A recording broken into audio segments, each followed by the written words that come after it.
Bado wewe unaweza kushangilia Yesu.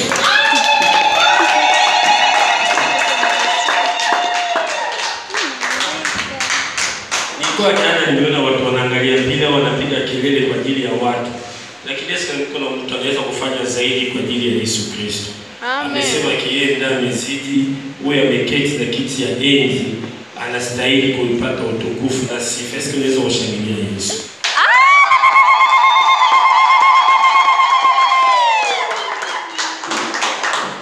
Amen. Amen. Amen. Amen. Mungu awabariki sana. Amen. Ya kwanza nashukuru Mungu sana kwa ajili yako. Naamini Mungu sana leo ni siku ya baraka, ni siku ya neema. Tunaendelea na mkutano zetu juu ya kitabu cha Ufunuo. Amen. Watu wengi walikuwa na sisi kuanzia mwanzo. Tumeanza na sura ya kwanza, leo tutaingia na sura ya 9. Tumeona vitu vingi. Amen. Tumeona Mungu, tumeona mbingu, tumetafsiri kila kitu iko juu, tumetafsiri. Amen. Tumeona tena wewe ameshika nyota 7 kwa mkono wake ya kiume na nini hata mkono wake ya kike. Amen.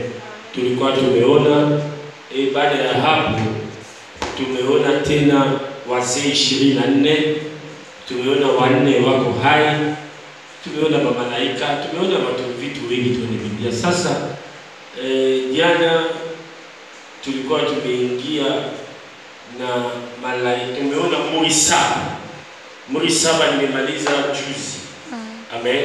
Amen. Jana nilikuwa nimeanza kutafsiri malaika 7. Huyu amepewa maradumu 7 kwa ajili ya kupinga. Mpira umeshachelewa hapa, watakatifu wameshainuliwa. Sasa vitu imebaki kufanyia duniani. Leo tunaingia na malaika ya 5 na 6. Ya 7 natamaliza kesho. Lakini kabla tuingie na malaika, nilikuwa nataka nawaambia watu, unajua huduma ya nabii inapiga vita sana duniani, kwa sababu shetani anajua ni nabii tu ndiye anaweza kutafsiri vitu ya muda ya mwisho, ni imekana wa nabii tu. Amen. Hii muda wote tunaambia watu, ukipata nabii wa kweli atakusaidia mtu kila maisha ya zamani uishi maisha upya. Amen. Nabii sio tu mtu anakuja kusema utabarikiwa, utaenda mbele pale. Nabii ni kitu mdogo ya Mungu. Maana yake gani? Mtu Mungu ametakaswa kwa ajili ya kwenda kutakasa watu. Unabii imetoka kwa Mungu, inakuja kusaidia mtu aishi maisha matakatifu duniani na mbingu aingie. Amen. Amen. Amen. Amen. Kabla tuingie, nataka tutasogea mbele kidogo, pita huko nyuma, itakuwa baraka. Nataka tuchukue Ufunuo 17. Baada hapa tutaomba, tutarudi na sura yetu ya Mungu. Tutachukua Ufunuo ya Yohana, tutasoma sura ya 10 mstari ya 7. Hivi vitu tutaona kesho, lakini nataka usikilize leo. Baada hapa natarudi nyuma, naendelea na mafundisho yetu. Amen. Amen. Ufunuo ya Yohana sura ya 10 mstari ya 7.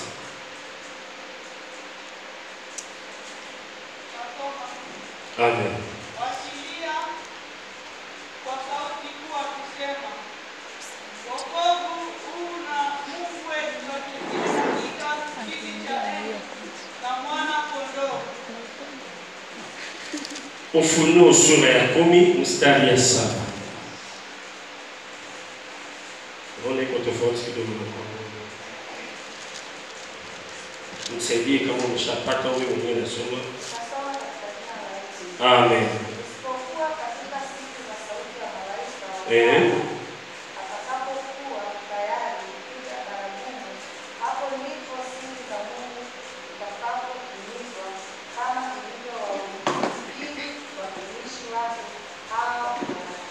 nataka uelewe kitu kimoja. Amen. Amen. Nasisitiza, nataka uelewe kitu kimoja. Hii kitu nataka uelewe ni nini? Nataka ujue vitu tunaona na muda ya mwisho ni vitu Mungu ameshasema na watumishi wake, na vitu huyu Mungu amesema na nani? Na wanabii yake. Maana yake kila nabii lazima aje kukumbusha watu vitu. Ni kwa nabii askofu mmoja amenipigia simu amesema nimekaa miaka 32 kwenye huduma sijafundisha kitabu cha Ufunuo, hata vitu viko pale. Ni mkuu sana hapa ndani ya nchi. Lakini amesema hata vitu viko pale mimi nashtuka sana. So ni kitabu naogopa sana. Watu wanashtuka, watu wanashangaa, lakini nimesema tutafundisha kila mstari, kila sura na kila mstari yake. Lazima ufahamu vitu viko ndani, itakusaidia uishi maisha matakatifu. Amen. Mimi kama mmoja wa wanabii lazima nakufungulie vitu, kwa sababu imebaki na wanabii tu ndio kutafsiri kitabu ya Ufunuo ya Yohana. Amen. Amen. Mchungaji mmoja alikuwa ananisumbua tu. Wewe unataka kuja kuhubiri kwako, wewe unakataza ndio kuhubiri. Nimeongea na yeye jana usiku, nimwambie nilifika na sura ya 8. Njoo kesho au namtumia usafiri uje kuendelea. Wiki moja tu, kila siku unapata sura moja. Amesema baada ya maombi nitakujibu mwezi jana. Mwezi jana mkutano umeshaisha. Amen. Amen. Kwa ajili gani? Kwa sababu Mungu ni baba wa watakatifu. Sasa leo tunataka kuingia na malaika ya 6. Jana tumesoma, tumeona kazi malaika ya kwanza, ya pili, ya tatu, ya 4. Leo tunaingia na ya 5. Leo tunaingia na malaika ya 6. Amen. Ya 5 na ya 6. Kesho tutaingia na malaika ya 7. Kwa haraka tutaweza kusoma Ufunuo ya Yohana sura ya 9, lakini na watu wanaandika, utaandika Ufunuo ya Yohana sura ya 9 mstari ya kwanza hadi 12, lakini mimi naenda sura kwa sura. Unaandika juu malaika amepewa baragumu ya 6. Amen. Unaandika pale juu kwa ajili ya kutofautiana vitu. Kama umekosea mahubiri zetu nyingi, unatafuta kwenye YouTube utapata, kwenye kupitia Kaimi Ministries, au unaingia kwenye page yetu Kaimi Ministries, au kwenye Facebook yangu Prophet Fredi Kaimi, au na sehemu zingine ya mitandao unaweza usipopata kuanzia mwanzo hadi hapa, itakusaidia kukaa sawa sawa na Mungu. Kwa haraka unaweza usaidia kusoma Ufunuo ya Yohana 9. Sura ya 9 mstari ya kwanza. Naona leo wanaiba. Toka usogee tu na mic ukae useme. Naona leo wanakimbia mic sijui kwa nini gani.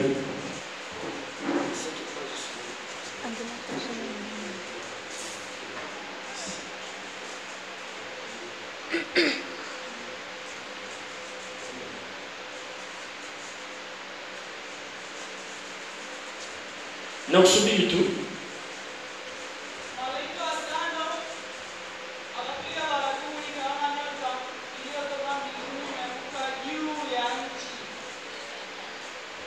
Biblia inasema, endelea maliza sura ya kwanza mzima.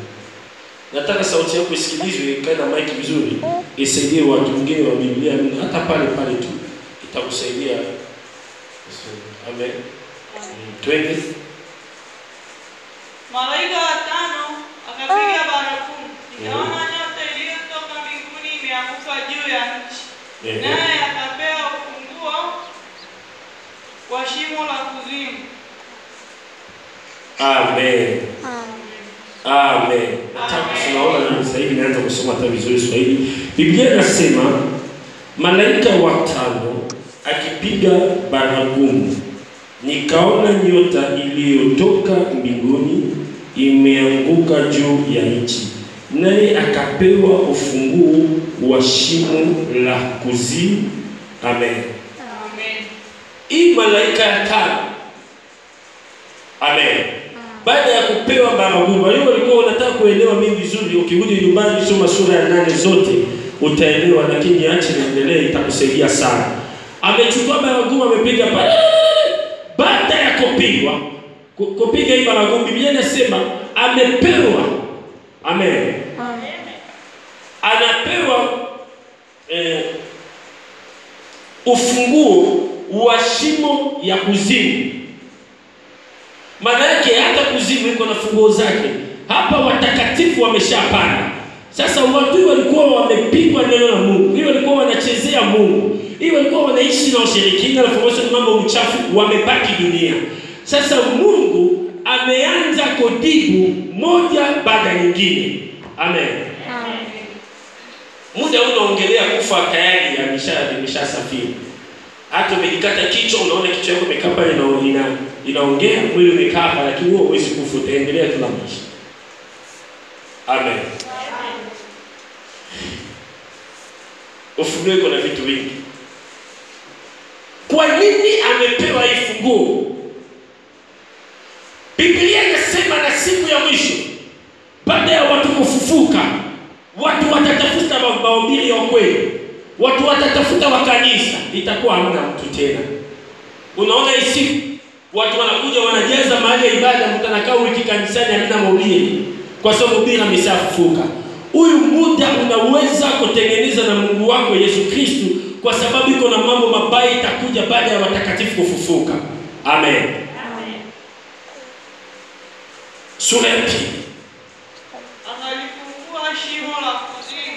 Hapa sasa huyu malaika baada ya kupewa ufunguo ya uzimu, amefungua hiyo uzimu. Sasa baada ya kufungua, vitu gani inafanyika? Nataka kumwambia mtu mmoja. Biblia inasema yeye ni mwanzo, yeye ni mwisho. Yeye ni Alfa, yeye ni Omega. Hakuna kitu inaweza kufanyika kama yeye hajakupa kibali. Lakini wakati tunaenda ni wakati mbaya mno. Huyu inaomba na sisi watakatifu tusimame sawa sawa na Mungu, tuishi maisha matakatifu. Kwa sababu huyu dunia siku moja itapita. Lakini baada ya kupita hii dunia, Mungu atatoa amani duniani. Mungu anatoa kila kitu duniani. Amen. Hapa Mungu ameshachoma mti, amechoma vitu tumeshafundisha jana, lakini mapigo inaendelea. Amen. Amen. Tuendelee. Moshi ukapanda kutoka mle shimoni kama moshi wa tanuru. Biblia inasema baada ya kufungua uzimu, moshi inatoka pale. Ilikuwa sio moshi ya kawaida. Moshi inaendelea kutoka. Tuendelee, maliza zote. Jua na anga katika giza kwa sababu ya ule moshi wa shimoni. Biblia inasema hata jua na anga imefika giza kwa sababu ya nini? Ya ule shimo ya nini? Ya shimoni. Moshi ya shimoni. Amen. Amen. Amen. Maana yake na siku ya mwisho jana imeenda kufungua, utakuwa na uwezo, utakisimama hapa na wewe hapa, lakini huwezi kuwa na uwezo wa kuona huyu, kwa sababu Mungu atazima jua, atazima manyota, itakuwa hamna tena mwanga. Mungu ataharibu vitu, tutakuwa dunia, tutakuwa tena na uwezo ya kuona taa. Maji hawezi tena kukuwepo, maji itakuwa damu, vitu itaharibika. Ndio nataka kumwambia mtu mmoja, kaa vizuri duniani, ishi maisha matakatifu, kwa sababu mbingu ni kwa ajili ya watakatifu tu. Unaweza unadanganya watu leo, unaweza unaongea uongo leo, unaweza kwa ajili ya wivu yako unafanya mambo mabaya sana, lakini kuna siku moja Baba ya watakatifu atashuka. Baada ya kushuka utapata majibu juu ya kila kitu huyo ulikuwa umefanya duniani. Amen. Moshi inaendelea na kutoka. Tuendelee sura ya 3. Nzige wakatoka katika ule moshi, wakaenda juu ya nchi, wakapewa nguvu kama nguvu walio nayo nge wa nchi. Biblia inasema nge wakatoka katika ule moshi, wakaenda juu ya nchi, wakapewa nguvu kama nguvu walio nayo nge wa nchi. Amen.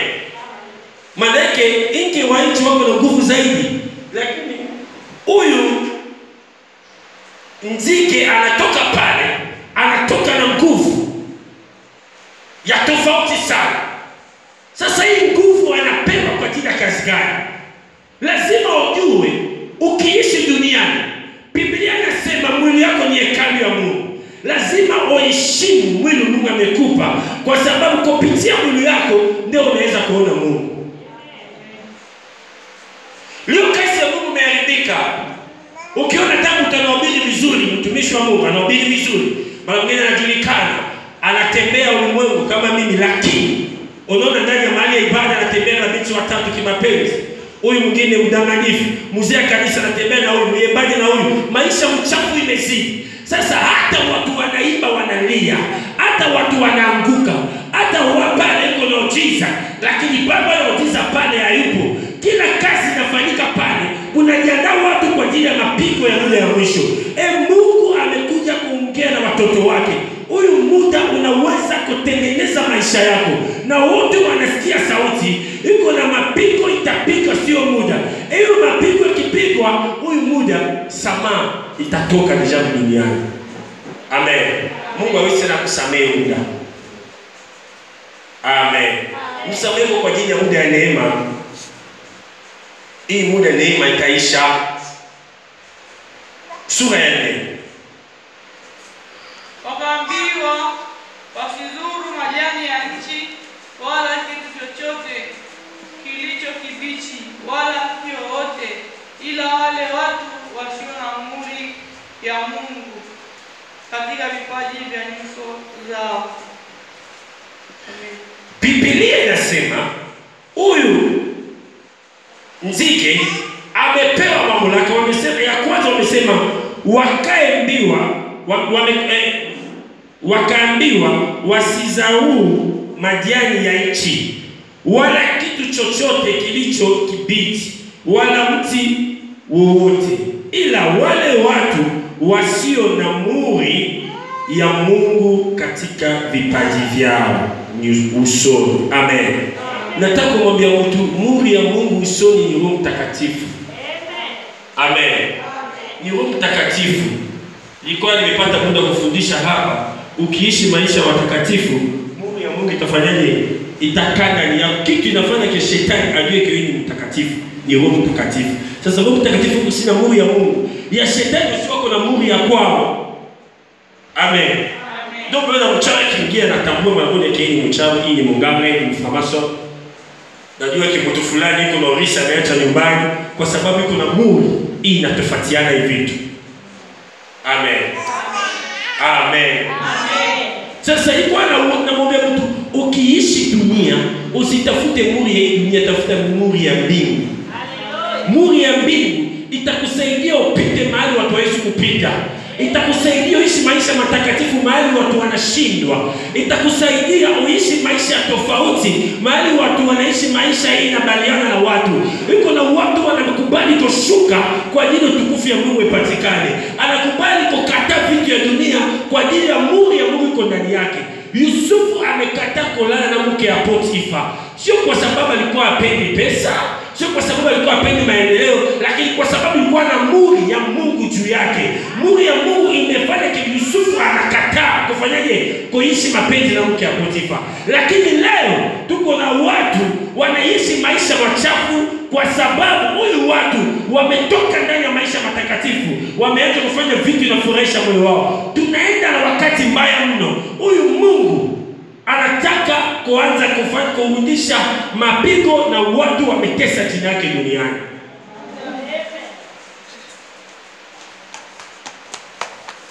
Unaweza kusema amen? Amen. Tunaendelea. Wakapewa amri kwamba wasiue bali wateswe miezi 5. Wamepewa amri wafanyaje? Nataka watu waelewe vizuri sana. Itasaidia watu. Wamepewa amri kwamba wasiwaue bali wateswe miezi 5. Amen.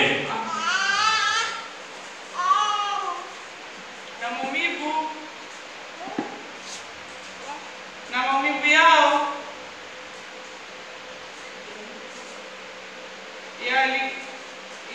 yalikuwa kama kuumwa na nge au mafu kujua siku moja. Huyu watu wamekupa wao uwezo sio ya kushika mti au kitu fulani. Uwezo wao sio ya kuua. Wao wamekuja kufanyaje? Kuharibu. Amen. Nataka uelewe vizuri. Watafanya kazi miezi 5.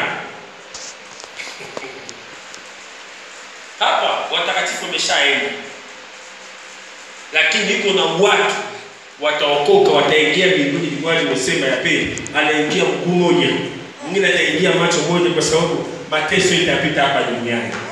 Baada ya watu kufufuka, iko na kundi ya pili wataingia tena mbinguni. Lakini kundi wataingia na mateso, kwa sababu itakuwa na muda kabla ulimwengu hata mikate lazima upewe namba 666 weke kwenye kichwa. Hata kama wewe hospitali ukipima hata malaria upewe dawa, itakuwa ipasi wewe. Sasa watakatifu wataishije na hii muda? Sasa hii muda watu walikuwa wanaishi maisha mchafu, wanataka kujitakaswa. Amen. Ukionana na Biblia imani mkono ilikuwa ameshika Biblia wanakata pa kama nchi yetu huku ya wanani mwingine pale sasa tukusema kwa ajili ya tunapita live. Amen. Amen. Sasa wewe unasubiri hii muda ya pili au unaweza kutoka na muda ya kwanza? Ndio maana mimi namwambia kwa watu hii muda unaweza kutengeneza na Mungu. Amen. Ukitengeneza na Mungu sasa hivi ni faida yako. Watu wanapenda hata wanakuja ofisi yao. Watu wanapenda umwambie nimeona ghorofa 5 imesimama mbele yako. Ukimwambia mwanaume unaishi Yesu ya kwako, amesema mchungaji anaingilia mambo ya watu. Amen. Ukimwambia nimeona una pesa, lakini pesa umeiba ndio kurudisha, amemwambia mchungaji anatukana na watu. Lakini ni ukweli. Biblia inasema na siku ya mwisho watu watakataa mambo ya kweli, watapenda mambo inafurahisha mambo yao. Angalia leo mahali ya ibada imekuwa kama sehemu ya mpira.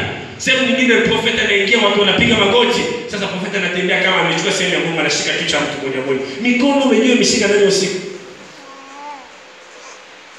Tafuta Yesu ashike maisha yako.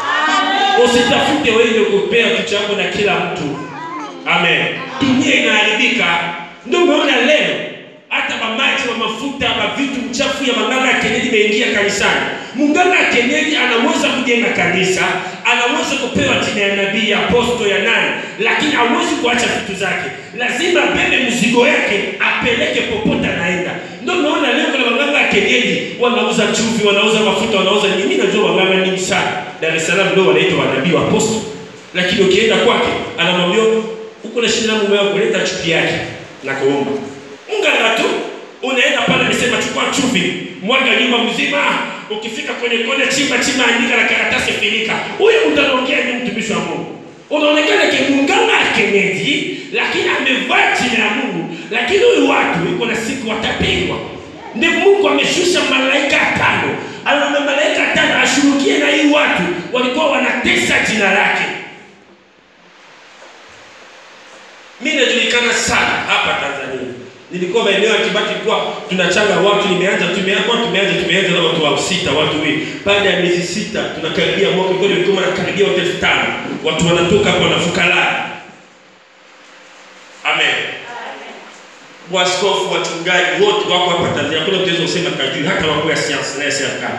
Lakini kwa nini watu wanakimbia? Wamesema huko wanaona kwa yeye ndiye atasimama mlangoni mbinguni. Hapana, nabii na watu wa kweli. Amen. Unajua watu wangapi leo? Kazi ya Mungu tunafanya sio kwa ajili ya kupata jina.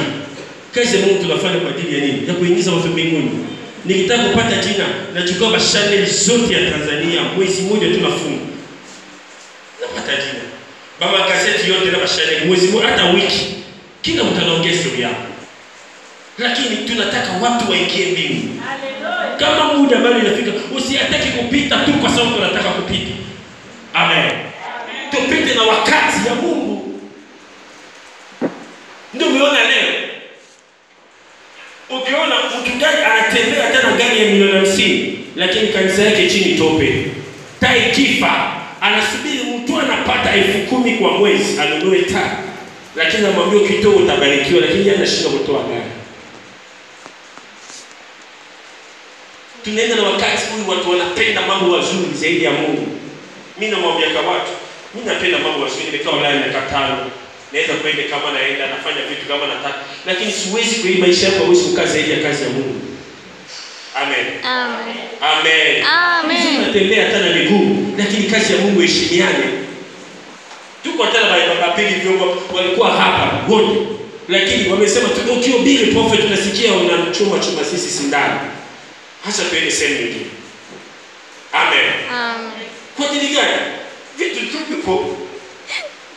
Lakini kwa nini watu wanakimbia maisha matakatifu? Hakuna mtu ameingia kwangu nimeanza leo nimeona gorofa nyuma yako nimeona, hapana. Naanza na mtu nani kutakasa maisha ya mtu. Kwa sababu baraka ya Mungu kwa ajili ya watakatifu. Amen. Kwa nini upokee kila kitu ya duniani? Leo ukosee nini? Leo watu wanatafuta vitu ya dunia. Wakisikia tu siku 5 ya uponyaji, wamejaza. Unawaza watu wanakuja kwa ajili ya nini?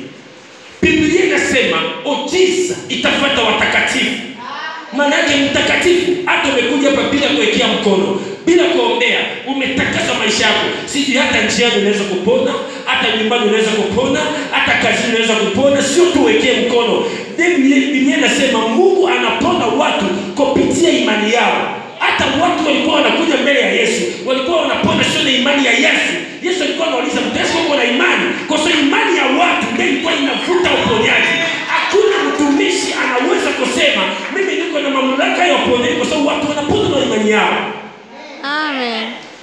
Sasa tofauti ya sisi na wao, hii wameenda kupata nguvu na nyongo wa shirikina. Wanaamini nguvu zao sana. Ndio wanaosema leo nimesikia watu watatu ndio watapona.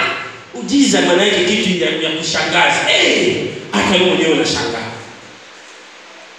Nilikuwa juzi hapa kwenye ofisi moja hapa, ilikuwa nimeitwa kwa askofu moja hapa. Amen. Ilikuwa Alhamisi. Amen. Nilikuwa mahali na tumeitwa ofisi ya askofu. Tumeanza kuongea. Amesema mimi siamini nabii, siamini. Lakini waongozi zangu zote hapa wanasikiliza sana mahubiri yako. Amen. Wakuamini sana. Sasa kwa nimepata neema kuonana na wewe hapa. Nilikuwa nimevaa kiasi yangu mwana hapa, nilikuwa nimeenda mahali kuchukua maji ya kunywa na vitu. Nimesema kwa nipata neema kwa niko na shida ofisi yangu. Ukitatua shida, mimi nataamini nabii. Wewe baba tuiko hivyo unajua. Anasema twende tu. Tumeasha gari yangu nimefika hadi ofisi yake. Nimekuta mama mmoja. Amen. Sio mama kusema taleta mama kusoma mizara tunaweza ukana 30 na points hivi. Huyu mama amekaa miezi 6. Amen. Maji inatoka ina sehemu yake ya siri. Anatoa harufu mbaya mno. Ni mtu iko na uwezo. Amini sana uwezo wake. Amechukua ndege ameenda South Africa, amepita na makanisa 3 4 ya manabii ya apostoli huko. Wameombea, wamesema umepona, baada ya maombi tu imeendelea. Hajapona. Amerudi tena. Baada ya muda ameangalia, amekaa kwenye TV, amesikia huku naye South Africa, amepanda tena ndege ameenda. Ameombea, amekunywa maji, amepaka mafuta. Hajapona. Amemwambia mimi ameenda Dar, ameenda Mwanza. Amezunguka. Hajafika tamaa. Ameenda usiku wanganga kienyeji, wameshinda. Sasa mtu kama hayo unaweza kusaidiaje? Ila askofu ameombea, anasema naona hii mara 3, naona kabisa shida yako ni shida nyingine. Hii mwanamke anasema nilikuwa najua tu kwa sababu nimeenda kwa wachungaji wamemzidi. Hata na watu hata na uwezo. Lakini wajafika kutatua shida zao. Sasa baada ya muda nilikuwa naingia ndani ya siamu tu. Baada nyingine napenda kuvaa jeans malapa au rama, napenda kuvaa kama inakuwa kabisa kama mtamerika kidogo. Unajua Afrika ni joto sana. Baada nyingine lazima uvae kama mtu mazoezi kidogo inafanya vizuri sana. Nimeingia ameshangaa. Amenitambulisha amesema hii ni nabii, huduma yake iko pale juu. Anaweza kusaidia mimi nimeleta yapo. Ina amecheka sana. Baada ya kucheka, nimemwona chekaje amesema nimetoka kwa watu anakaa nyumbani nyumba na ndege mbili nyuma yake wameshinda. Nimwambia hakuna jina ndege ile inaweza kupola mtu. mimi ni prophet na umesikia sasa bwana. Mwambie mimi shida zako ni. Kwa sababu ulikuwa unatafuta contact. Tuingie mimi na yeye contact na mbingu. Tukiunganisha mimi yeye na mbingu, tayari tumepata jibu. Ameacha tu kuongea, Mungu alikuwa anaongea. Lakini maneno yake ilikuwa analaumu watu kwa sababu mama yake, baba yake ni Tanzania, lakini baba yake ni mzungu, ni Mwingereza. Sasa alikuwa analaumu mtu, amesema kwa ajili ya uzuri yake. Amen. Ndiye amemwagia hii magonjwa ameloa. Sasa muda tunaongea, unajua prophet anajua kama mbingu imeshaunganishwa, kila kitu kitakuwa sawa. Ndio ile siku mtafahamu amekuja hapa, nimemwambia rudia tena vitu umesema kama Mungu ndiye tu. Sasa mbingu imeungana. Nimeunganisha wewe, mimi na mbingu. Ukijaribu tu kuongea uongo, wewe unatoka hapa, miguu yako inabaki hapa na macho. Utabaki tu na mwili. Hapana, nilikuwa nimetuma tu kwa naona mambo yangu ni TV ndio mtu kabisa amekuja kama mchungaji. Alikuwa naomba ombe mke wangu, sina maongozi hapa. Amen. Tena ongea maongozi zote hapa, hata nimesafiri, hata niko hapa. Usikubali mtu yoyote. Amen. Hata nimesafiri kiacha wewe, naamini sana maongozi ya hapa. Amen. Siwezi sina safiri na acha mtu hapana. Hata mtu anakuja kuhubiri hapa kabla yangu, atakaa chini ya uongozi na ataacha hapa. Ndiye sheria ya Kaini mwenye Yesu. Sio anakuja kuongoza hapa. Amen. Amemaliza tu, nimekupa jina miwili. Nimeuliza ilikuwa jina moja ya mwanaume na jina moja ya mwanamke, na mabili watu ni wanani? Amemwambia mimi jina la kwanza ni mume wangu mtarajiwa. Jina la pili iko mtu mmoja ananisumbua kwenye maisha. Nimeanza kucheka sana. Unajua watu wengi sana wanateseka kwa sababu huyo nabii anataka. Mimi namwambia kwa wachungaji, usizoe hata ungewe kwa kwa neno mwambie nakataza weke mkono kwa sio kwa sababu hawezi hamna. La kabla weke mkono lazima Mungu akuruhusu weke mkono. Ukiwekea mkono kama yapona atakuchafua kesho. Ukiombea mtu yapona, mtajui shida zake, lakini aenda kumchafua. Huyu mwanamke alikuwa na uwezo, anaongea kabisa, anamwambia askofu, nimetoka kwa watu wa muziki na kila kitu. Yesu Kristo. Kitu gani iko kwa watu waweza kununua? Channel ya TV radio unaweza kununua. Hii mwaka kabla ishi na tanunua. Ikichelewa mwakani na tanunua. Ndege hata mkopo napata hapa mzima na bei. Sasa nini tena? Jina Mungu ndiye anafungua jina. Jina Yesu na beba ni kubwa zaidi ya majina yote. Amen. Natajulikana. Nimeenda ufuo, nimemwambia jina mbili nimesikia nani. Baada ya muda hapo mbingu ilikuwa imeshaungana. Yeye alikuwa anaanza mimi niko kama sio, nimwambia hapana. Unaongea uongo. Ndio unaona mimi hapa. Nikitoka hapo unakufa. Mimi hapa niko na uzima na mauti tu. Ameshtuka. Kweli nasema. Kama unasema ninaongea uongo, andika hapa vitu ya mwisho kwa sababu kama umeongea uongo, nikitoka hiyo ofisi uona siku. Kabla saa 6 ya leo siku. Sijui itakuwaje. Mimi ni prophet sio mchezo, nimezidi wote mahali wamepita kwa sababu ameshinda, mimi Yesu atashinda. Tunasema huyu mwanaume amesema hapa ni mume wa watu, huyu ya pili ni mke wake, amekaa na mke wake, wamekaa muda nyingi, wamezaa watoto 5. Wewe unasali hapa kweli, lakini ulikuwa umeenda kwa mganga wa kienyeji, umelogwa hii mwanaume, umekaa na yeye miezi 3. Sasa baada ya kukaa na miezi 3, huyu mke wake ni Muislamu, amefanyaje? Amelogwa. Sasa shida ni nini? Eske vitu tunaongea ni uongo? Anaanza kushauri askofu anaitwa anasubiri anaangalia hivi. Hadi sasa wanasubiri nafanya kukutana hapa chini, lakini bado sijapata kibali kwa Mungu. Kwa sababu kama ni pale mtu yafanya vitu kwa ajili ya dunia, ndio umesikia tu mwezeni hapa tuko na mkutano kubwa na ya askofu, lakini bado sijapata kibali. Amen. Askofu amesema prophet lazima niachie usi kidogo hii. Wafuneni unabii rasa linasema kwamba sio iko na uzito wake.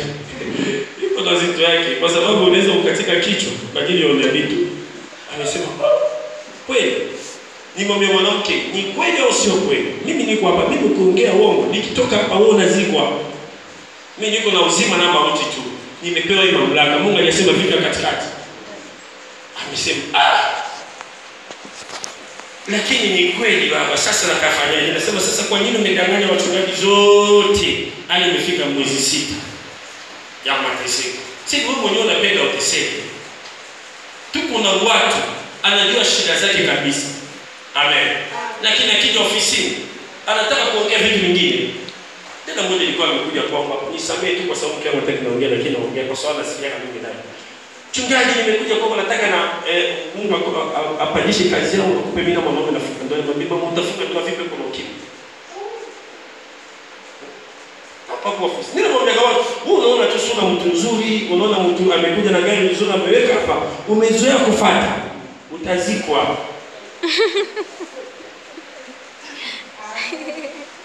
Amen. Amen. Tulikuwa na siku mia hapa, kaka amesema nini hapa? Nimekupa masha. Sasa yeye mtu alikuwa ameletea wewe watu. Hii mwanamke amekupa ukimwi na zaidi ya watu 20. Hivi nataka zaidi ya watu 20, mimi wao ni wachungaji. Amen. Mmoja alikuwa anataka kusimamia kwa ofisi yao, anamwambia usikufe hapa. Amesikia tu ameomba yeye msamaha, anasema nataka kuomba yeye mchungaji msamaha. Sasa amekupa yeye mchungaji peleke kwa mke wake. Amen. Anaomba msamaha, anasema baba usikufe hapa, mimi kufa huko mahali uko umeonana na mimi ni kwepo. Mimi nataka ujaribu kufa hapa bila wewe mauti. Ukifika pale ukijaribu kufa ufe huko.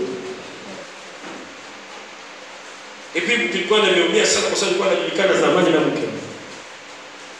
Nimeumia sana. Alikuwa anakuja na furaha, mwanamke ametumia tu message. Leo tutakuwa na gazeti. Anakuja na furaha, hiki anakuja kupata uzibo yake sasa. Huyu mtu sio ya Mungu. Tutengeneze na mbingu, Mungu atafanya. Amemwambia mimi sasa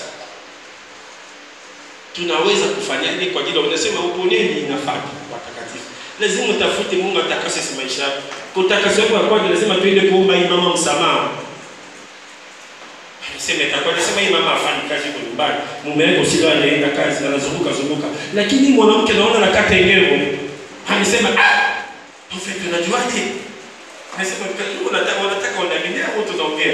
Huyu watu wamenizidi na mambo mabaya na vitu, lakini mimi nimezidi ona utakatifu. Amesema sasa lazima tuende. Sina namba yake, sema namba yake iko hapo, umekuwa na chat na jana unaongea wao, nipe mimi simu yako, fungua pasi. Uko na voucher, nimechukua simu zake, nimepigia hii mwanamke. Watu wote walikuwa wananishangaa. Nataka kumwambia mtu mmoja tuko na Mungu. Nimwambie mwanamke mimi ni prophet niko hapa juu nataka kuona kwa sababu niko na mtu amekutesa maisha yako na amekuwa amechukua mke wa mume wako kwa nguvu, lakini sasa tunakuja kurudisha mume wako rasmi. Sema niko na mume wangu, nasema nimeomba kwa baba ya Yahudi. Mimi ni prophet nataka kuja ukubali msamaha na hivi tutorudi. Amesema twende. Nimeacha gari yangu pale. Unajua kuna magari kuna mahali hawezi kuingia. Tumebadilisha tumeingia na gari ya stove tengeneze tumekuja. Sasa watu wote walikuwa wamevaa basi tumefika pale. Sasa mimi ndiye nimeenda kupea sema mbaya hapo. Yesu Kristo. Ndio nao watu wote na nyumba zao wanaangalia jinsi watu wanavaa. Amen. Wote masuti zote wamepewa sofa, mimi nimeletea kiti. Hii tofauti ya gani? Nimesema tunakaa kwa nataka kuchukua kukuja itakuja. Nasema sasa hiyo sofa nisema hapana baba nikaenda kwa nasema hapana acha nakaa tu hapo. Unajua mahali utakujui anaweza taka kukuchezea. Amen. Tumekaa. Hii mama amekuja, mume wake alikuwa anatetemeka. Wamekaa pale. Nimemwambia tumekuja kuomba msamaha. Wewe acha kuomba msamaha. Sema kila kitu umefanya. Ukificha kitu upone. Amen. Amen. Ameomba msamaha. Baada ya kuomba msamaha, Mungu amenifungua. Kikosei mwanamke alikuwa anakata kusema sema juzi hapo ulikuwa unasumbua hii mwanaume. Umesema kama unataka uache kwa amani lazima kurudishia milioni 5. Alikuwa amerudisha milioni 5, umeshatumia milioni 2 baki milioni 5. Kwa hiyo kocha kwa milioni 3. Ametulia baada ya muda amesema anasema ende na slow chukua hapa leta. Ameleta pesa kuweka kwenye meza. Nini mwambia kwa watu lazima ukae sawa sawa na Mungu. Huyu mama ameanza kuongea. Amesema angalia maisha yetu. Watu wanaona nje wanasema sisi ni watajiri. Lakini mwanaume hada ya shule hii mwaka miaka 2 hapa hajalipa. Ananitesa pesa huna hata chakula huna nyumbani unaona. Angalia magari imekaa pale parking unaangalia nyumbani. Unaweza kulala hata nje, hata getini unalala na amani tu bila kuogopa hata jambazi. Ana mwizi. Lakini vitu vinapita pale ya shida sana. Watoto huyu amesema yeye analipa 400,000, yeye analipa 800,000, naye tatu kwa nini lakini wajalipua pesa watatu. Sasa pesa zote inaenda huko. Amesema kitu milioni 5 kile umeona. Nimwambia mama wewe chukua hii pesa niende kulipa wale watoto. Ndiye mama amekuja kubali kusamehe. Sasa wala kubali lazima tufanyie wao maombi ya kukata hii vitu. Kwa sababu mwanaume amekuwa amelongo. Hii mama afute kabisa kitu mwili wake. Tumemaliza. Tulikuwa na wakati tofauti. Huyu dada alikuwa na mdogo wake alikuwa anaendesha. Mimi kwa na stop kwa na gari nyingine wasaidizi yake. Unajua watu wanapenda kabisa kuona vitu hivi. Tunakuja tumefika kabla ya mshiko na polisi. Tumeona gari yao imesimama. Amen. Sisi tulikuwa tusimame tumeshuka tulikuwa tumeogopa tu. Ndio mtiko na mambo ya shirikina lazima huko. Tumefika pale alikuwa anapiga kelele sana. Sisi sote tulikuwa tunatafuta kwa nini anapiga kelele. Amen. Baada ya muda amesema nimepona. Sasa mtu kama hapa sisi tunaweza kutayo mimi ndiye nimepona mtu hapa. Yesu ndiye anaweza kupona mtu. Watu wengi sana wanateseka kwa sababu anakuja mahali anaficha shida zake. Amen. Mwingine anakuja anaongea uongo. Amen. Naongea na watu wote wanasikia kila mtu atafute abadilike. Amen. Ndio watu wanaanza kukimbia maombi ya Jumatano. Amen. Mimi sasa nimeamua kila mtu kwa maombi ya Jumatano lazima naone maisha yake kwanza amezaliwa hadi siku ya mwisho na kuja hapo. Amen.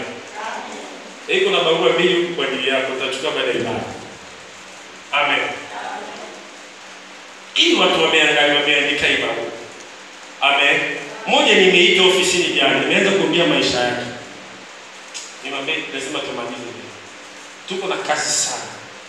Maombi yako ni muhimu sana. Amen. Tunafanya kazi ya Mungu sio kwa ajili ya chini, sio kwa ajili ya watu. Tunafanya kazi ya Mungu kwa ajili ya mbinguni. Hii dunia inaharibika. Kazi ya Mungu inaharibika. Angalia kama hii hapa, anatafuta uponyaji, lakini hapendi kutengeneza kitu kinaleta uponyaji. Uponyaji Biblia inasema utize inafuata watakatifu. Alikuwa anarudi tu na gari yake amekaa. Amesikia kitu kimekuja kupiga nani kwenye tumbo, amepona. Maana yake uponyaji imefuata hata kwenye gari. Amen. Ndio Biblia inasema uponyaji inafuata. Watu wangapi tumeombea hapa amesema nimepanda basi nimepona. Mwingine amesema tu baada ya kuomba nimepona. Tunaweza kupona hapa, anaweza kupona nyumbani, anaweza kupona njiani, lakini kitu inafuta uponyaji ni maisha matakatifu. Kitu inaunganisha mtu na uponyaji ni imani yako. Amen. Ndio umeona Mungu ametuma malaika 7. Huyu mwanamke kama Maria hajapata neema kuonana na mimi. Siku malaika anakuja atakuwaje? Atapiga vibaya sana. Huyu malaika amepewa mamlaka ya kufanyaje? Ya kuharibu. Sasa ya kuharibu vitu gani nataka tuendelea? Sijui tumemaliza 5. 6. Maliza 5. Yule malaika niliyemwona akisimama juu ya bahari na juu ya nchi. Akainua mkono wake wa kuume kuelekea mbinguni. Kuelekea mbinguni. Amen. Umesema ngapi?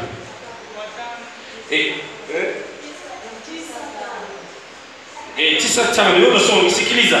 Wakapewa amri kwamba au jaomba leo. Sikiliza mimi nasoma. Kwa sababu naona leo yule au kuna hujaomba umeomba vizuri leo umeanza saka.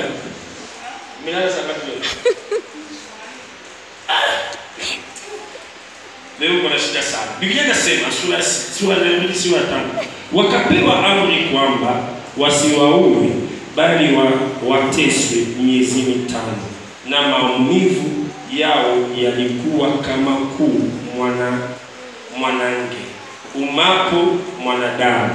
Amen. Maana kwa wamepewa mamlaka ya kutesa huyu watu miezi 6. Sasa mamlaka watu wanani ili lazima watese. Sura ya 6 sasa tuingilie. Na siku zile wanadamu watatafuta mauti wala hawataiona. Huyu siku Mungu Biblia ndio imeanza. Mtu anatafuta mauti. Unachukua sio unapiga paa inatoboka hapa. Unaendelea kuishi, unaangalia kioo, sura yako imeharibika. Unalia tena, sura yako imeharibika. Watu watatafuta mauti. Mauti haipo tena. Mtu mwingine anasema mimi nikikula sumu, natakufa moja kwa moja. Anakula sumu, anapiga paralizi, anaanza kutembea hivi. Kwa sababu sumu imeharibu mwili wake, lakini anaishi. Amen.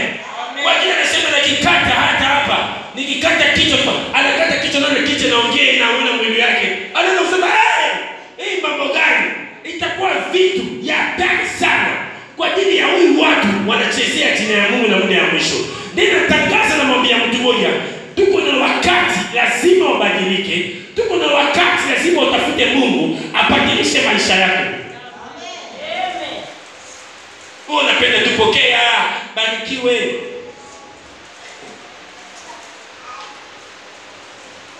Nao tuendelee. Nao watatamani kufa, nayo mauti itawakimbia. Mauti itafanyaje? Itakimbia.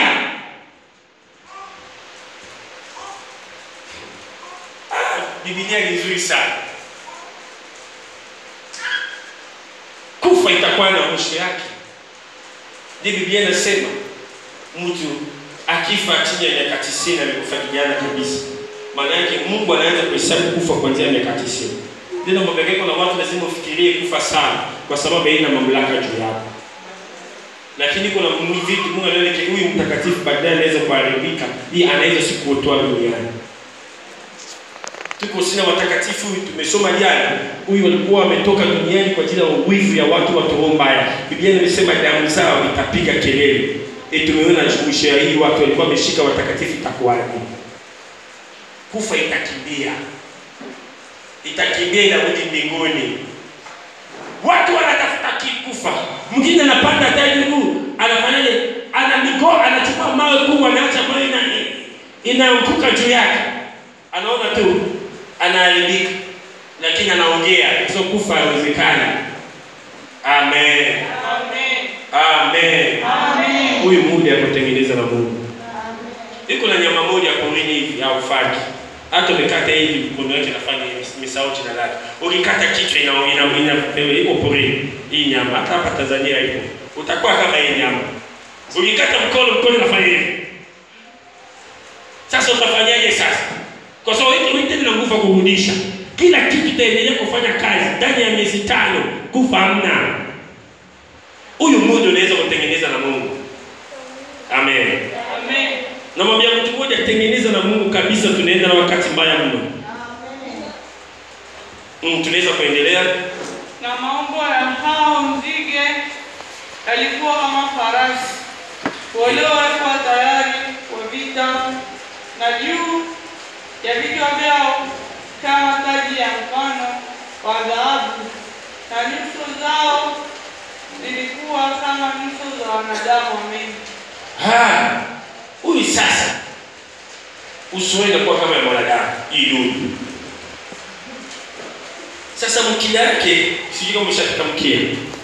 Utafika. Unaona mkia yake iko na macho ya mwanadamu. Sasa hii macho na mdomo inaweza kungata. Sasa nyoka kungata wewe bila kufa. Utakuwaje sasa? Ikiwa kungata sio mara moja, sio mara mbili.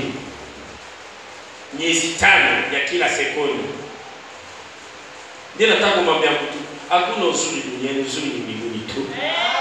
Tekeleza usiku ule uingie mbinguni. Usikubali kuingia na mateso ya muda ya mwisho. Amen. Amen. Kitu inaumia, sana inaumiza. Unaona hata wachungaji tumekaa pamoja, usikia hata tuombe Mungu asaidie huduma zetu wa kanisa pale, unasikia tu wewe alikuwa ametoa shingapi? Kwa nini wewe mambo ya pesa utoi? Unaongea mambo ya pesa unaanza kuanzia saa 3 hadi saa 11. Hapo baba tunabariki. Tuonane mwezi ujao. Mungu hayupo. Amen. Amen. Ndio maana mimi nakataa wakikao, nataka watu wakikaa waombe, wasome Biblia. Amen. Sijakataa mtaje maombi, lakini nimemtotaka nje maombi, andika barua. Kama unakaa na mzazi, weka namba ya mzazi yako, mwongozi ya maombi atapigia mzazi wako kama ameruhusu mtoto wake aombe siku moja siku mbili hapa. Kama amekataa huwezi kuja. Ndio administration yako inatembea. Kwa sababu mtu mwingine anaweza kuwa amepata shida nyumbani, alikuja hapo niko na maombi. Hapa ni semi ya nabii, tutakutambua tu. Amen.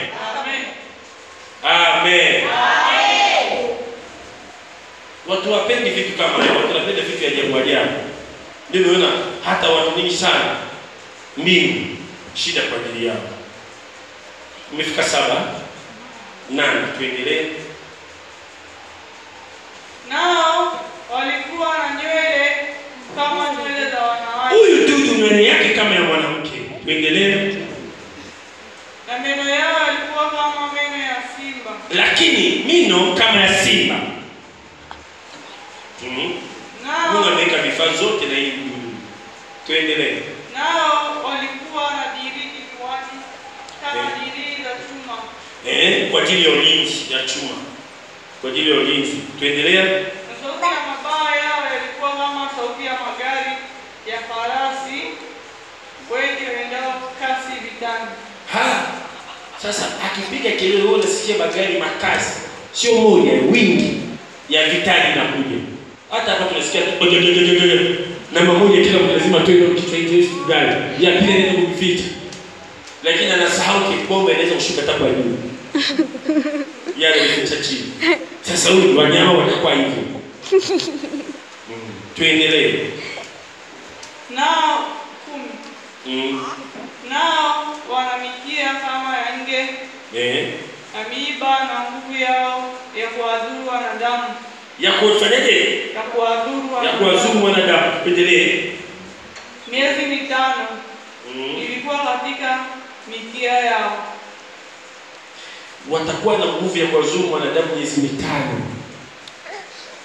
Wanangata, wanatoboa. Wale sasa kufa hamna. Biblia inasema na siku ya mwisho itakuwa na watu watalia mno. Itakuwa adui muda hamna msamaha tena. Hapa bado tuko na muda ya neema, unaweza kutafuta Mungu asamehe makosa yako. Unaweza kutafuta Mungu abadilishe maisha yako. Kwa sababu hii siku msamaha ipo tena. Unakuja kanisa mchungaji hamna. Unaomba unasema muongozi wa maombi atakuja saa ngapi? Hadi saa 8 ajaje. Unaenda pale nyumbani hamna mtu amesema hii nyumba vizuri sana hamna mtu ndani. Ameshaenda mbinguni baki naye nyuma anaenda kwa baki wewe mwenyewe. Mbingu tutatafuta sisi wote. Fanya kila kitu ingie mbinguni. Amen. Unateseka miezi 5. Mungu amekudia tena miezi 5 ya kuteseka kila sekunde. Sio dakika, sekunde. Sasa huyu sauti yako haikauki. Maumivu nazidi. Utalia hadi wapi maji hamna. Joto na joto duniani. Hamna tena baridi, hamna chochote, ndio moto. Kwa sababu hapa kabla ukienda na malaika ya 3 alikuwa amemwaga mawe nini? Ya moto, ameshusha na moto. Ndio watu wanachomeka vibaya mno, lakini mateso inaendelea. Amen. 11. Na juu yao wanaye mfalme, naye ni malaika wa kuzimu. Malaika nini? Wa kuzimu. Tuko na malaika ya kuzimu. Hii ya mbingu atashuka muda ya mwisho. Naongelea hiyo sio ya bachawi, naongelea mbingu ipo. Atamaliza shida zako siku moja. Tuendelea. Jina lake kwa Kiebrania ni Abadoni. Na kwa Kiyunani analo jina la Apolioni.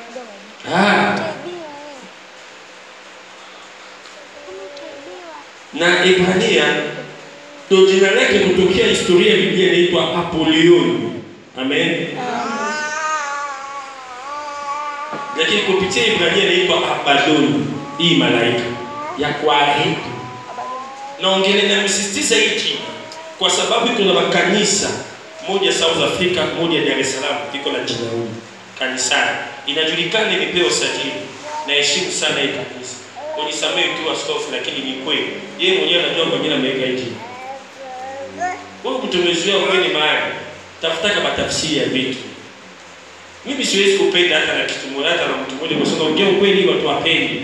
Lakini sina tabia ya kufa kwa sababu mahali watu wanakufanisha pika. Sumu nimeshawekea, nimefuatilia na majambazi, nimevaa vitu nyingi sana. Wamenitumia mwanamke, wametumia watu kufanya vibaya, lakini naishi. Maisha yanaendelea kwa sababu nimeshikilia na mkono wa Mungu. Amen. Lazima tuendelee kusema ukweli. Ukweli tutapeleka ukweli hadi mwisho. Amen. Amen. Nilikuwa siku moja nilikuwa na mhubiri, mwana nimeingia sana mwisho mmoja nimeanza kuhubiri tuko ni sunrise. Naongea hii mambo yafike muda wa mwisho. Mimi lakini wachungaji wanatuma watu na watoyo na magari makiza magari na kufuatilia bila namba. Amen. Amen. Kwa sababu kuna Mungu. Siku moja tumetoka na Pastor Imambe. Tumeenda kuombea familia moja. Hii bwana tuko Kibati kwa vizuri. Tulikuwa tumefuatilia na watu wabaya hadi DVD moja iko kabla mbele. Sasa na safari zetu ya kurudi. Amen.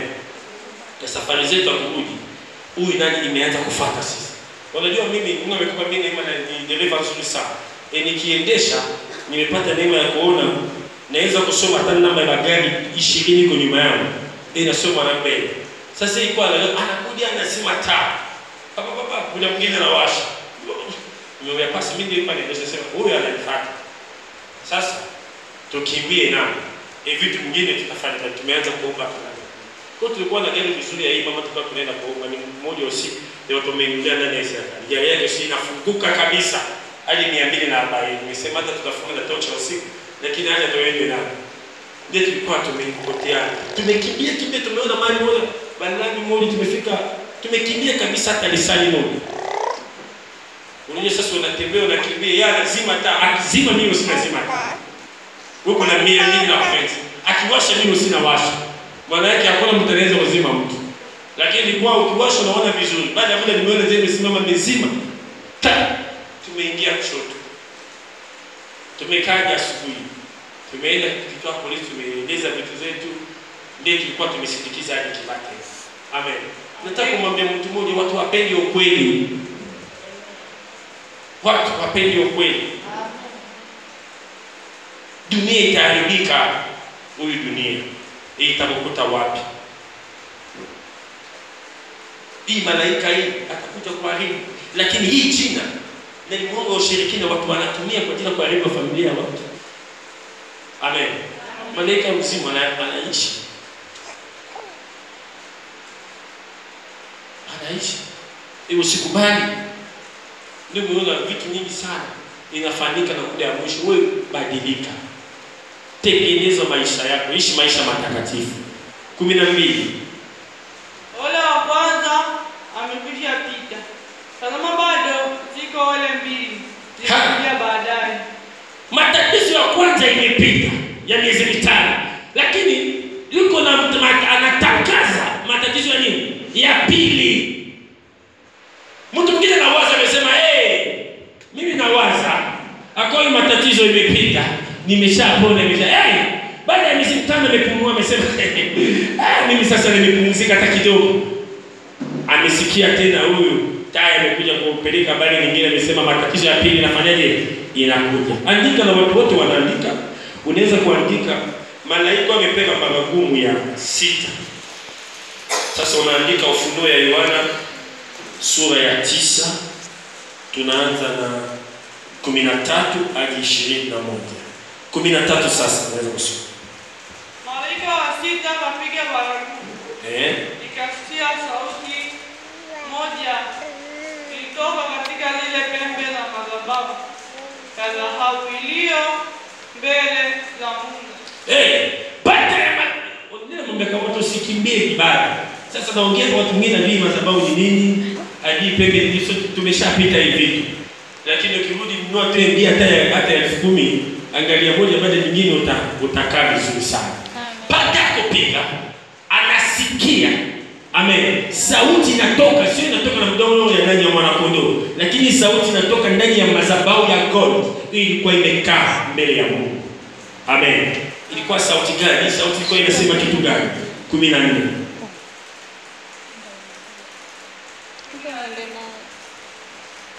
Ikimwambia yule malaika wa 6 aliyekuwa na baragumu wafungue.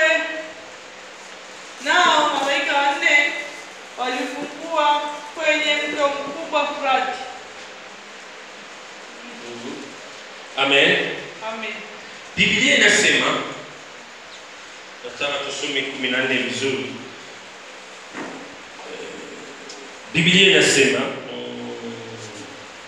akimwambia yule malaika wa 6 alikuwa na baragumu wafungue, nao malaika 4 waliofungwa kwenye mto mkubwa Frati. Amen. Amen. Ilikuwa na mto kubwa. Amen.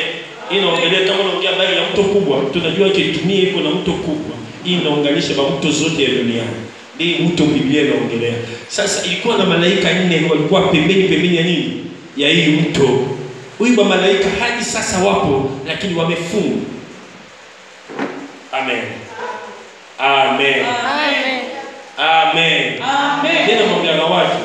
Ndio umeona iko tena wazee wa vijijini wanachezeaka watu sana.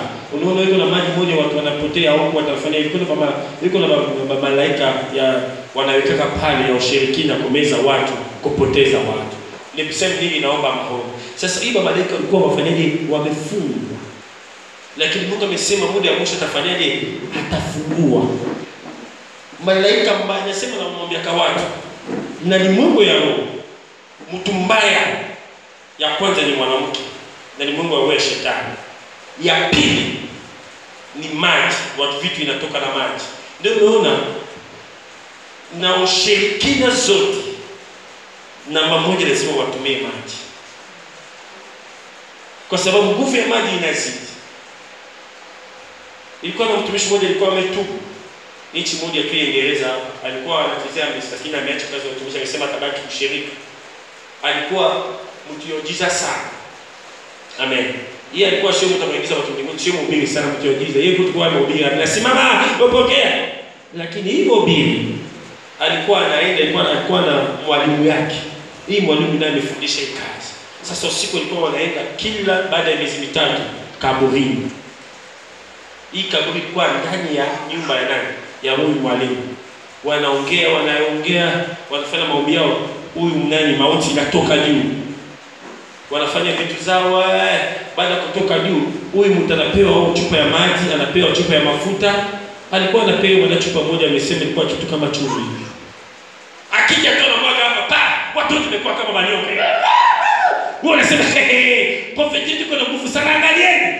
Wewe tunatoka kanisa nyumbani tuje tolokwe au tunatoka nyumbani kwa ajili ya uponyaji? Yesu alikuwa mtu nguvu sana duniani. Ajaje duniani kuangusha watu, lakini amekuja kubadilisha maisha ya watu. Mahali ya maombi na ibada ni mahali ya mabadiliko. Tunakuja hapa sio uanguke chini, unaweza kuanguka, lakini tunakuja hapa kwa ajili ya kubadilika. Amen. Neno la Mungu kazi yake kubadilishwa. Malaika 4 walikuwa wamefungwa maisha, hata sasa wapo. Amen. Hata sasa wapo. Mimi nilikuwa ndulicha hapa tunaomba hapa juzi, nilikuwa na apostle leo tunaomba. Tulikuwa tumeshuka tunaangalia bahari. Baada ya muda tulikuwa tunaomba, tumeona huyu malaika mmoja, malaika ya giza ya hii maji ya maji ya hii pale. Ametokeleza. Tunaongea na huyu watu ofisi wamesema sio mara moja. Watu naenda dulicho wanajua vitu. Tulikuwa tunaomba. Tulikuwa tunaongea, tunaomba kwa ajili ya hii kwa Yesu. Hii malaika ametoka kabisa. Tumesikia wa maji yaenda kufanya kwa tunaona wachungaji walikuwa pale tipu wanakimbia. Ndio wao walikuwa wanajua. Sasa sisi tunaona hivi tunashuka. Tumeona maji imesimama juu, lakini imesimama kama mtu. Imechora mtu lakini ni maji. Tumeingia ndani mambo ya Mungu. Tumeanza kuomba. Tumeona sasa. Tumepata muda kuongea na wewe. Malaika giza huyo amekaa hapa dumichi na imani. Anauliza umetoka wapi wanaye? Mimi sikufahamu. Amen. Watu walikuwa chini wanakimbia, mati imesimama kama dakika 3. Kama mtu. Subiri siku mwingine naenda rejesha muombe kutenda kwa huko. Usikimbie kwa sababu umesikia habari. Wewe utakaza tu maisha yako tutaenda. Amen. Nimefurahi mno. Nilisema mimi Mungu napenda vitu vinapitiliza akili ya watu. Amen. Amesikia malaika anasema utajiri na hii aushaiko hapa kwako. Mimi ninatoa napewa na mtu anataka, inafunga amesema hii amepata mamlaka ya wapi? Niko na watu wamefungwa. Amen. Amen. Amen. Watu wengine wanapanda pale wanaenda kuomba. Ameenda kwa mganga umesema ukienda pale usiku saa 6 huyu malaika atatoka. Kwa sababu malaika wanatoka mwenyewe saa 6 na saa 9 usiku. Iba malaika giza. Sasa akitoka unazungumza naye omba yeye utajiri. Ndio mbona mtu mwingine amekuja tu mara moja ameanza hivi umeona matajiri zote ya mji wanafuata.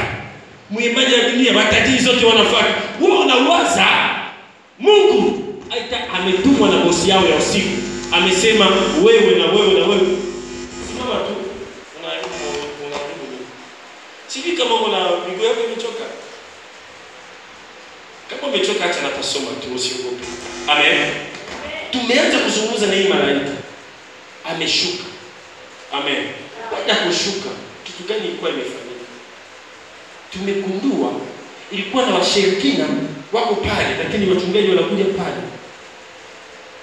Inasema tutengeneze na Mungu. Dunia inaharibika. Amen. Amen. Usikubali wewe tumesema mwingine anakuja kwa mchungaji, kwa nini hujakupa mimi mafuta? Nasema wewe umesikia hapa alikuwa na duka kuuza mafuta. Kabla ufika hapo umepita maduka gani chini pale? Nini hujanunua? Hapo umefungua tena beka umesema niko na huyu. Nasema huyu akupikia. Mafuta ya Biblia inaongelea sio ya kupaka watu. Biblia inaongelea mafuta ya nini? Iya ho. Mungu akupaka mafuta ho, utapita mahali hauwezi kupita. Kama umezoea kwenda maombi dubichi endelea tu. Usiache kwa dua yako. Amen. Amen. Tuendelee. Wale malaika wanne wakafunguliwa, walikuwa wamewekwa tayari kwa ile saa ya siku na mwezi na mwaka. Wameweka nini?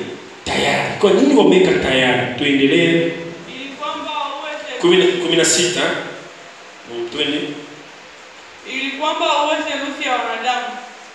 Na hesabu ya majeshi ya panda farasi ilikuwa 20,000 mara 10,000. Ile hesabu ya majeshi ilikuwa ngapi? 20,000 mara 10,000. Nilisikia hesabu yao. 17 twende. Hiyo ndio niliyowaona hao farasi katika maono yangu, nao walikaa juu yao, wanajiri kifuani kama za moto na za samawi na za kiberiti, na vichwa vya farasi hao ni kama vichwa vya simba. Huyu malaika vichwa zake kama vichwa nini? Ya simba. Endelea. Na katika vinywa vyao kutoka moto na moshi na kiberiti. Ndani ya kichwa inatoka moto na moshi na nini? Kiberiti. Twende. Theluthi ya wanadamu wakauawa kwa mapigo 3. Hayo kwa moto huo na moshi huo na kiberiti hicho yaliyotoka katika vinywa vyao. 19. Biblia inasema baada ya mapigo hii 3 imeua mwanadamu. Kama unasema kuua, inaua sio uo. Uo itabaki. Inaua mwili, inaua miguu ya Mungu. Kama mtu mwingine alikuwa mkiombea hii nani mdomo yao ombea inakufa. Kama mtu alikuwa anaenda kutembea kwa ajili ya dhambi anatoka hapa na miguu kwa ajili ya dhambi, hii miguu ikavunjika. Wanaua vitu kidogo kidogo, wataua hii mapigo ya 3. Amen. Tuendelee 18. 19. Kwa maana nguvu za hao farasi ni katika vinywa vyao na katika mikia yao, maana mikia yao ni mfano wa nyoka. Mikia mfano ya nyoka. Amen. Endelea. Ina vichwa nao wanadhuru kwa hiyo na wanadamu waliosalia wasiuawe kwa mapigo hayo. Wasioao kwa mapigo yao. Sijui kama nilipoteza Swahili yako, naona kama inapotea muda. Nataka usome 19 vizuri. Au mimi naweza kusoma au umechoka? Kwa maana nguvu za hao farasi ni katika vinywa vyao. Biblia inasema samani, kwa maana nguvu za hao farasi ni katika vinywa vyao na katika mikia yao, maana mikia yao ni mfano wa nyoka. Maana yake itakuwa nyoka lakini ni mkia. Amen. Sasa wewe unasoma unameza maneno, kimeza mimi nasikia kitu kingine. Unajua mimi nasikia lugha nyingi. Ukibadilisha hivi nasikia Kikongo, ukibadilisha tena Kifaransa, ukibadilisha nasikia Kiportugal. Sasa unaniacha mbali. Amen. Biblia inasema mikia zao ilikuwa kama mfano ya nyoka. Ina vicha nao vinazuru kwa hivi. Amen. Sasa kama mtu yuko na mkia ya nyoka, huyu mkia kwa bahati mbaya itakuangukia, itakufanyaje? Kila mkia ilikuwa na kichwa tena 20. Na wanadamu waliosalia wasioua kwa mapigo hayo asitubia zile kazi na mikono yao, hata wasiwasujudie mashetani na sanamu za dhahabu na za fedha na shaba na za mawe na za miti zilizoweza kuona wala kusikia wala kuonekana. Nataka kumwambia mtu mmoja, hii sanamu itapita, wala hawakuambia uwaji wao wala uchawi wao wala uasherati wala wivi wao. Amen. Lakini Biblia Fransa inaongea hizo. Amen.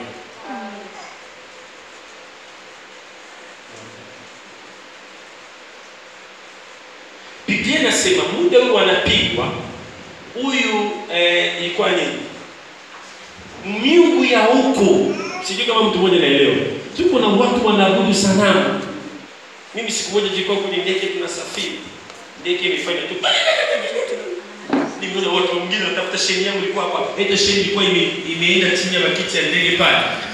Imeenda kuongezea hivi. Analia, Mungu amefanya nini? Mungu ametembea. Mungu ameacha mshirikina. Ameanza mshindani, ameacha shirika yake, mtoto wake. Mungu ameenda ukao mbele karibu na mahali ya mlango. Sijui kama Mungu alikuwa anataka kuvuka au kufanya kitu. Hapa nani analia? Ilikuwa hapo hujaona mimi. Mimi nilikuwa na amani tu. Kwa sababu kama kufa utakufa tu. Kama kuishi unaishi tu, lazima ukae na amani. Hii amani ndio italomba hiyo utulivu. Mungu anaweza kusema kitu. Inaweza kusaidia ukaombea Mungu asikilize. Mungu anasema sanamu zao, vitu zao haisaidie. Nataka kuongea na mtu mmoja, wewe umezoea na sanamu. Badilika. Watu wangapi wanaokoka lakini kila mwisho wa mwaka wanaenda kuchinja ng'ombe mbele ya mtu. Anaongea, huyu mpaka anataka watoto wabariki. Mshirikina, mchawi. Ndio maana watu wengi sana wabarikiwe. Wanateseka kwa ajili ya matendo kama haya. Tutengeneze, tubadilike. Mungu atafanya mambo makubwa. Amen. Tunaenda na wakati mbaya sana. Huyu wakati Mungu anataka kupigwa. Watu wamechezea jina lake. Amen. Tuko na mmoja hapa South Africa amesema alikuwa mbinguni amepiga picha selfie na Mungu. Kanisa yake inajulikana sana. Iko na watu. Sasa amekuja na hii picha ameweka kanisa. Akifika nani hapa, nani anakuingia leo? Mimi mkoa, mimi nani polisi, kila mtu anapiga magoti. Yeye anapiga. Ndio akipita ndio unasimama. Hapa sawa. Makanisa ya jambo kwa hivyo makanisa huku ya watu wa pombe. Lazima ukune upate kizunguzungu ndio ingie. Sasa unajua vitu gani vinapita. Utajulia club hata night club ni sawa. Tuko na makanisa ya wakakadada tu. Mwanaume na mwanaume, mke na mke wanaingia hivyo. Tunaenda na wakati mbaya mno. Ndio nataka kumwambia matakatifu tuendelee kusimama. Kwa sababu huyu muda watu wengi sana watapoteza imani. Huyu muda tusaidiane. Amen. Amen. Biblia inasema hata wivu ya huyu watu hawezi kufanya kitu. Mimi naishi wivu ya watu wengi sana. Ukiona kabisa ukibandika matangazo, huyu bwana mwingine anatengeneza matangazo bila mtu kabisa ndani ya huduma kuchana. Hadi milioni. Lakini mchungaji anatuma washirika watoe mapasuri. Juzi hapa nilikuwa nimwambia Mungu toa sana. Kanisa imetuma watu wavunje mbao. Nimepigia simu nigeuka na gari nimefika pale. Nimemwambia Mungu asante. Nimelipia mtu nisema rudisha. Hata umevunja hii bado tuko na Mungu na ataweka tena kubwa zaidi. Amen. Nasema sio mchawi, sio mshirikina, sio mtu bado hajaokoka, sio wa ndugu zetu wa Uislamu, Mkristo, mchungaji anatuma washirika waje wavunje. Kama sisi wote tunatumikia Mungu, naongea na mtandao, kwa sababu mtu mwingine anaweza kusema kinyasikilizwa, anaweza kusikiliza vizuri. Kama sisi tunatumikia Mungu, kwa nini kufanya kitu kama hiyo? Mimi siwezi kushinda, niko na Mungu mkubwa sana. Nasema niko na Mungu mkubwa sana. Amen. Niko na Mungu mkubwa sana, bado watu hawajaona vitu. Hii mahali tumeanza ndio tumefinika, tumeanza na Mungu. Lakini tunaanza maojezi sio muda. Tutajengea Mungu sehemu ya wakimbali 4500 na jenga ndio itakuwa na vitu hatari sana. Itakuwa ni mwingine kanisa ya starehe ya Afrika mzima kwanza. Amen. Mimi napenda vitu vizuri hata Mungu anajua. Mungu yangu ni vizuri ni ufalme. Itakuwa kanisa vizuri, itakuwa na mahali hata helikopter na shuka kama Mungu anabariki na shirika yao na ndege na nani, itakuwa na mayo potea pembeni pale wanashusha. Amen. Unakuja ibada tu umekataa utembea na wewe unashuka na helikopter yako, unashuka na ndege. Ni kawaida tu, sio lazima kuwa mchungaji ndio barikiwe. Amina. Amen. Mungu anaweza kubariki kasi ya mkononi yako. Amen. Mimi najua mtajiri mmoja kubwa sana China, anafanya kazi ya kulima. Lakini amezingira bagaisi zote ya China na pesa, lakini yeye analima tu. Ni bibi mmoja. Amen. Unaweza kubariki kupitia kazi yako, lakini ishi maisha matakatifu. Usiingie na vitu mabaya. Watu wabaya wanatembea kila siku wanataka watu waharibike. Mimi namwambia watu bado sijafanya kitu. Bado tujafanya kitu. Tunatengeneza nalo vitu, tutafanya bado hata tujafanya makelele itakuja. Huyu tutachukua bagari hata 50 inapita hapa inapiga kelele mkutano, tunachukua bagari wa TV itafika. Lakini kwa ajili sasa bado tuko maombi, tunafundisha watu hapa jinsi gani wanaweza kukaa na Mungu. Hata utukufu itakuja, lakini kumbuka mbingu ipo. Baada ya mbingu hapa watu watapigwa, hata watu watateseka. Watu wakishajua huyu hata amebariki atajua jinsi gani ataishi na baraka zake. Amen. Tunateseka sana leo kwa sababu tunamwambia watu tu barikiwe. Barikiwe. Malaya atabarikiwa vipi? Anaishi na mume ya watu. Maana yake lazima avuje tena ndoa nyingine, ndiye aishi. Mwizi atabarikiwa vipi? Mtu anakuja tu kwa sababu ameletewa pesa, unabariki. Lakini unajua hiki mwizi ameiba pesa kwenye benki. Atamaliza benki na kuiba. Wewe unajua mwizi mmoja anaiba kwenye benki, watu wangapi wanatolewa kazi? Watu wangapi wanafungwa? Maana yake mtu mmoja anatesa watu karibia 20. Sasa hii pesa analeta kanisa, mchungaji anasema barikiwe, utaenda mbele. Haendelee kuficha mabenki. Lazima wewe unajie shuke. Tuanze kutambua hata watu huyu wanaleta vitu mbele zetu. Nili kwamba una siku moja na mchungaji. Hii mchungaji hapendi tena maisha yangu kwa njia siku amesema natakufa maskini. Lakini hadi sasa sijui kama mimi ni maskini. Amen. Nimekaa kijana mmoja amekuja nyumbani. Ilikuwa 2016 mwezi wa 11. Nimekaa. Amesema nimesikia kuna prophet hapa. So mimi Mungu amenipa mimi mahali yote ilikuwa kama walikuwa wanakuja. Usikuwa naanza kutabiria wakia ndani kuombea wakenda wakipona wanaanza kuleta bandugu zao vitu. Hii habari ilikuwa inaenda. Lakini muda Mungu alikuwa bado hajawapush na haja huko. Amen. Amesema nimesikia kabisa ndani yangu kuna vitu. Mungu amenigusa. Amesema nije kusaidia nyuma yako na milioni 25. Nasema sio pesa iko beka, amekuja na pesa yake hivi ameweka kwenye meza. Na wazo hivi ilikuwa anatumia ile sofa, alikuwa amekaa na sofa ile ya mrefu yake. Amekaa. Nimekaa mchungaji mimi nimekaa mimi nimekaa. So mimi nilikuwa napenda ukana kutoka mara moja chumbani nazunguka na kama mara moja kwenye sofa. Nilikuwa nimeweka mahali ya kukaa hivi. Na hii nyumba hapa. Amen.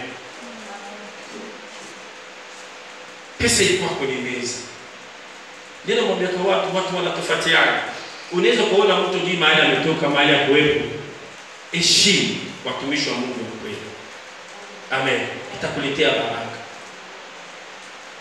Hii mchungaji alikuwa anasema haleluya. Ameanza kuongea na lugha. Lakini mimi nilikuwa nataka ujue profeta hizo kufanya kitu kama bado hajapewa kibali. Nimeangalia pesa. Nimeona mama ya huyu kijana alikuwa hospitali, baba yake alikuwa analia amechoka, ndugu yake alikuwa amelala chini. Analia. Nimeuliza kwa nini nimeona hivyo? Amekuambia mimi tunaongea lakini afike mimi profeta mama ni mgonjwa muda mrefu sana. Analia, anateseka. Ndio umeona hata familia ile kwa sababu kujua kama anashinda. Ndio umeona na mimi kilikileta hii pesa au ta mama yangu akapona. Watu wengi sana wanateseka leo kwa sababu wameangukia na mikono ya wachungaji wabaya. Wafanyabiashara anataka tu kitu iko mkononi yao. Lakini watumishi wa Mungu wanataka siku moja ingie hivi. Mimi nafanya kazi sio kwa sababu Mungu nilipe au nalipe na mtu. Mungu wangu yuko tayari kunilipa sehemu kote. Naweza natumika hapa nalipa dawa, naweza kutumika dawa na kuja kumlipa Ulaya, naweza kutumika Ulaya na nilipa na nchi nyingine ya Afrika. Nafanya kazi ya Mungu kwa uaminifu kwa sababu kesho sijui. Amen. Amen. Baada ya haya Mungu amenimwambia huyu kijana alikuwa ameiba dokumenti ya nyumba na pesa nyingi bisi kutani. Sasa baada ya kuuza ndiye amechukua pesa ameletea wachungaji. Amenikumbuka na mimi usisema hiyo mchungaji amefika pale. Hatari Mungu. Watu wengi sana wanatembea kana hii habari moja siku nimemaliza mkutano wa Sumbawanga. Wamefanya amefika. Nimemwambia hivi, huyu pesa Mungu amesema unaweza nyumbani, ameshtuka. Profeta anajua. Amesema nimetoka kwa nabii zangu. Sitaki kuendelea kusema bali yeye nabii kwa sababu utaelewa ni nani. Nimepewa milioni 25 nyingine. So hii nyumba ilikuwa imeuza na pesa nyingi sana. Amenibariki sana. Ndio nimesema nijipeleka na wewe. Itasaidia kazi ya Mungu pia mimi natoka nje. Nimwambia unataka sasa kuacha kuuza majumba ya serikali na eneo au unataka nini kwa sababu baraka zako ni ya mwizi. Unataka na kiombele unaanza kuiba na vitu vya serikali au endelee kutesa watu. Nisema mimi tisi naweza kukusaidia. Uchukue pesa uende kurudisha wazazi wako. Mchungaji anafanya hivi, ananibonyeza macho. Mimi naangalia tu na cheka. Nasema mimi siwezi kushika kugusa hata pesa yangu weka kwenye begi. Amen. Amen. Amen. Sawa. Amechukua pesa mengi. Nataka kumwambia mtu wote wanafanya huduma. Hapa usiweke mapenzi ya pesa mwanzo na vitu utakufa mapema. Amen. Utakufa mapema. Amen. Amen. Baada ya kwenda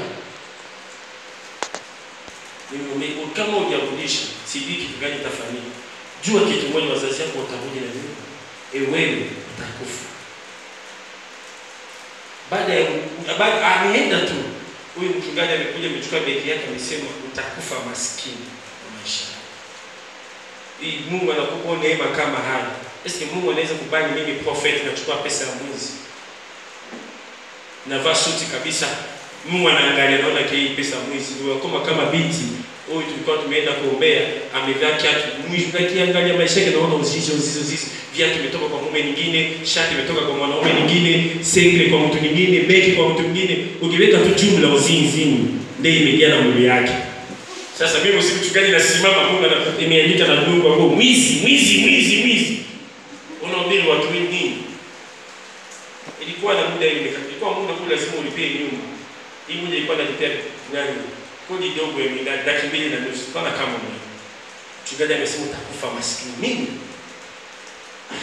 Sasa Sasa mtu anasema ni kufa maskini, mimi naitwa nyumba ya kimini na nusu. Yeye nyumba yake ilikuwa na hata nipandisha mtu 20,000 na hawezi kukaa.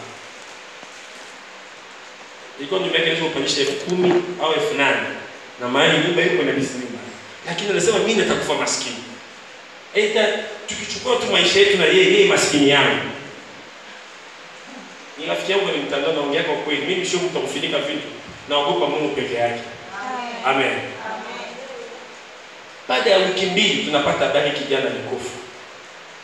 Wazazi yake walirudi nyumbani. Serikali ilimrudisha wazazi kwa sababu alikuwa ina haki ya kuruhusu nyumba.